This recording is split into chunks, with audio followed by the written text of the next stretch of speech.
गुरु भक्ति अटल यमान धर्मनि योनि सरिस दूजा नहीं। जप जोग तप व्रत दान पूजा तृण सदृश यह जग कही। सतगुरु दया जहि संत परते हृदय विधिया वही। मम गिरा परखि हरखि के मोहन सावरी। दीपक सदगुरु ज्ञान निरखई संत यंजूर तेहि। पावे मुक्ति अमान करही जही दया सतगुरु। साथियों, ये आज की बात क्या कहूँ, दसों हजार वर्ष पूर्व से महामानव आते रहे इस धरती पर, लेकिन वे दो पक्ष में आए। किन किन पक्ष में आए, किन किन वर्ग में आए, वर्ण में नहीं, मैं वर्ण की बात नहीं कर रहा हूँ, वर्ग की मैं बात कर रहा हूँ। किन किन वर्ग में आए, तो एक आए स्वार्थ पक्ष में, एक आए परमार्थ के पक्ष में। एक अपनों के लिए जिया, एक सबके लिए जिया। जैसे मैं क्या उदाहरण दूँ आपको। आजकल में भी आप सुने होंगे उपनिषदों में, वेदों में वे ऋषि महर्षि और संत रहे। कुछ तो अपने ही जीविका को देखने वाले रहे, यही दो पक्ष हुए। तो एक दूसरे पक्ष जो रहे परमार्थी, ये सदा के लिए परोपकारी रहे। आजकल भी इन चैनल पे बहुत ऐसे प्रोग्राम आते हैं जहाँ से हमें एक नई शिक्षा मिलती है। देखते हैं, सुनते हैं, पढ़ते हैं, और अगर करते भी हैं तो सही में कुछ पाते हैं, और बिना किए तो कुछ होता नहीं है। लेकिन आज मेरे कहने के उद्देश्य कुछ छिपे हुए हैं। क्या छिपा हुआ है? बड़े बड़े ऐसे ऐसे वक्ताओं का प्रोग्राम देखे हैं जहां वो अपने को तो अधिवक्ता और गुरु सिद्ध करते हैं, वो अपने से पहले की इसकी चर्चा वे नहीं करते। क्या उनकी मोरलिटी डाउन हो जाएगी? क्या नहीं। राधा स्वामी व्यास अमृतसर में एक सेक्रेटरी हुए थे डेरा के, सोंधी जी उनका नाम था। किताब तो उनकी अंग्रेजी में है, उसका भावार्थ ये है कि एक परफेक्ट गुरु के अभाव में दुनिया संसार को राह नहीं मिल सकेगी। Without A guidance of a perfect master nobody can ever get relief from this bondage. इस संसार से छुट्टी, अवश्य तो आपको ले लीजिए, श्री रामायण में भी कही गई, वीर गुरु गोविंद तर ही न कोई, जो गुरु बिरंची शंकर सब होई।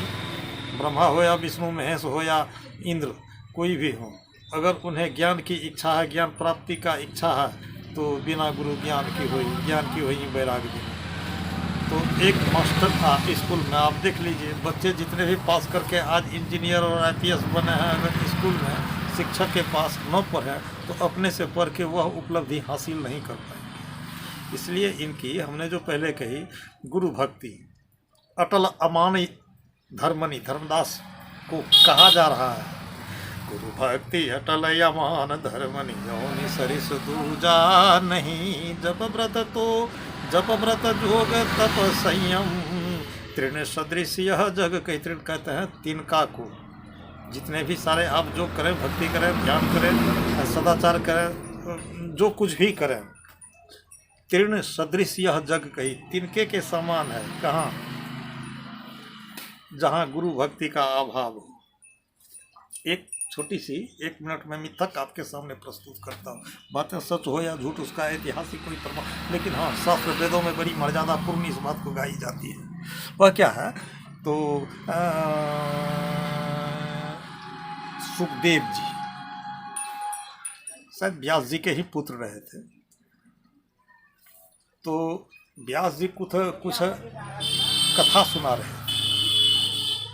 तो उनके पत्नी के गर्भ में एक शिशु था, उसने उस कथा को सुन लिया और कथा को सुन करके जो उन्होंने अंदर में वो उस ज्ञान को प्राप्त किया और जन्म लेने के बाद भी उनका नाक थोड़ा सा ऐसे था तो उसका नाम रख दिया सुखदेव जी। उनको गर्भ योगेश्वर, गर्भ योगी के नाम से जानते हैं। गर्भ में ही उनको योग का ज्ञान, कितनी बड़ी उपलब्धि है। और उन्होंने इसी योग के बल पर वैकुंठ भी गया, लेकिन वैकुंठ का हिसाब किताब कुछ और था। वहाँ पूछ लिया, भाई साहब आपके गुरु किस कुल के हैं, कौन हैं? तो वहाँ तो चकमा खाए गए सुखदेव जी। कथाएं ऐसे आती है, सुखदेव भय गर्भ योगेश्वर सो निज सब नहीं भाख्यों दूसर, तब के तेज गए हरिधामा गुरु बिनु लही सके न विश्रामा। विष्णु पूछे ऋषि कहवा आए, गुरु बिहीन तुम तेज भुलाए, जाहि पलट गुरु करहु सियाना, तब पैहो हिमा विश्रामा। सुनि सुखदेव बेगी सिधाए, गुरु बिनु तह छन रहती पाए, जनक विदेह किन्ह गुरु ज्ञानी, हरि मिले तब सारंग पानी। यह गुरु की मर्यादा, गुरु भक्ति अटल यमाने, धर्म नियोनि श्रेष्ठ दूजा नहीं। यह एक गुरु की मर्यादा। सुखदेव जी भी आकर के कहाँ अटके, तो उनको मालूम हुआ उस समय में जनक जी एक बहुत बड़े जोगी हैं, उन्हीं के दरबार में गए। तो जनक जी भी एक गजब के जोगी थे, अंदर में जोगी थे, बाहर में देखने के लिए वो भोगी थे। उनकी वैसी गति व्यवस्था को देख करके सुखदेव जी थोड़ी चकराए कि कहीं मैं भूल तो नहीं कर पा रहा हूँ, लेकिन नहीं, जनक जी को उन्होंने गुरु धारण किया।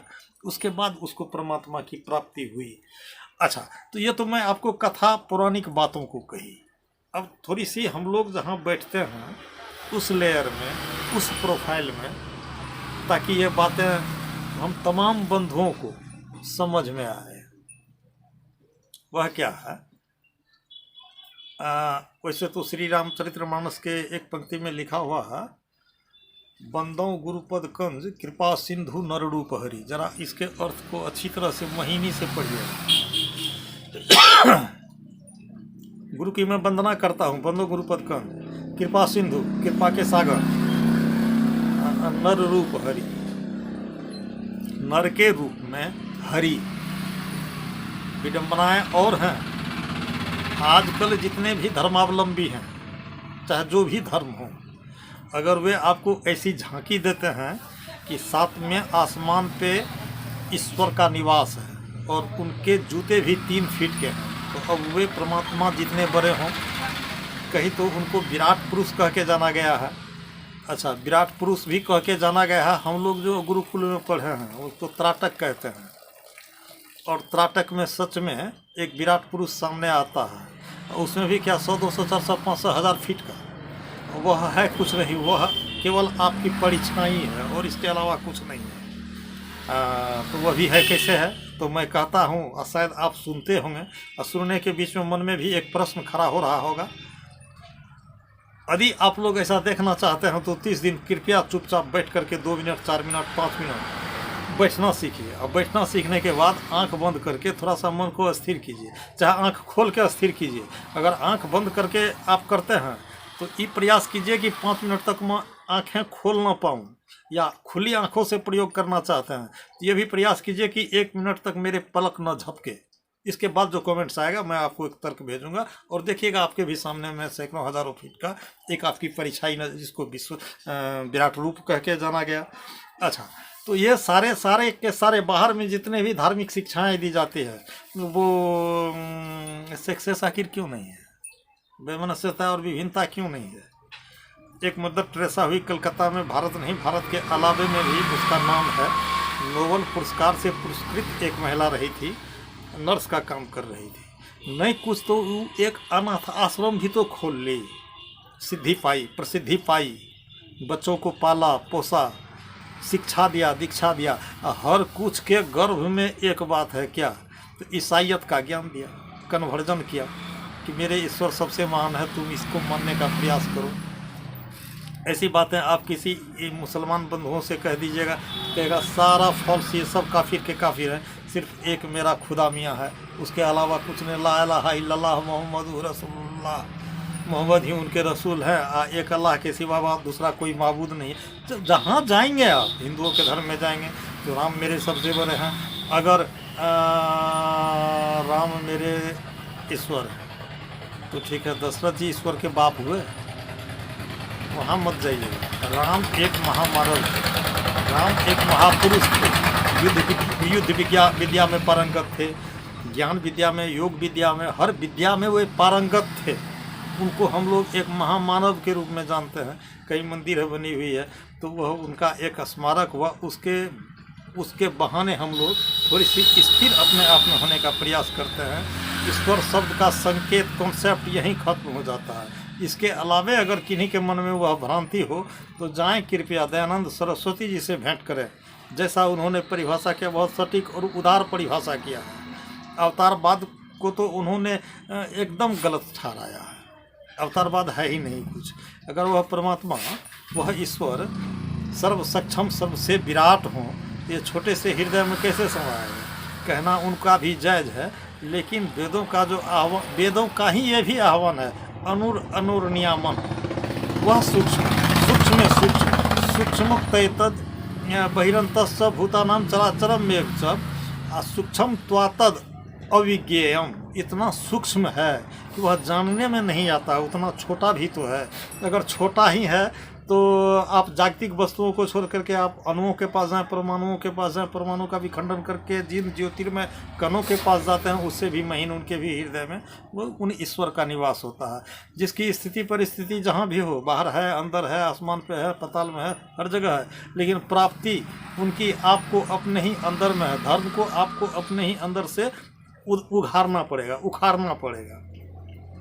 ततः स्वयं योग संसिद्धि कालेनाथ मुनि विन्दति, गीता का ये समाधान है कि वह वस्तु, तथा स्वयं योगी स्वयं अपने ही अंदर से बहुते काल से छिपे हुए उन विद्याओं को अपने ही अंदर में पाया है, बाहर कुछ नहीं।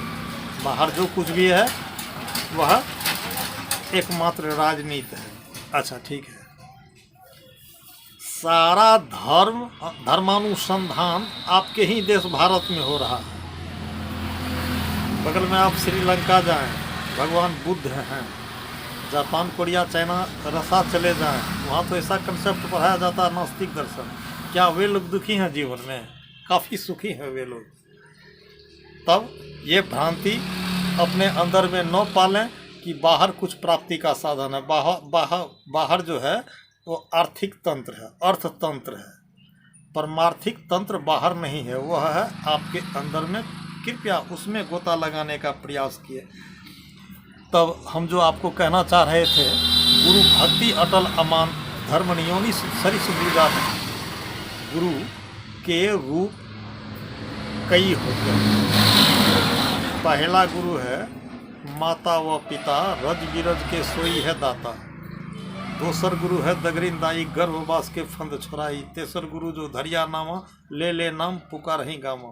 चौथे गुरु जिन शिक्षा दिना, जगत व्यवहार सबय हरि लिन्हा।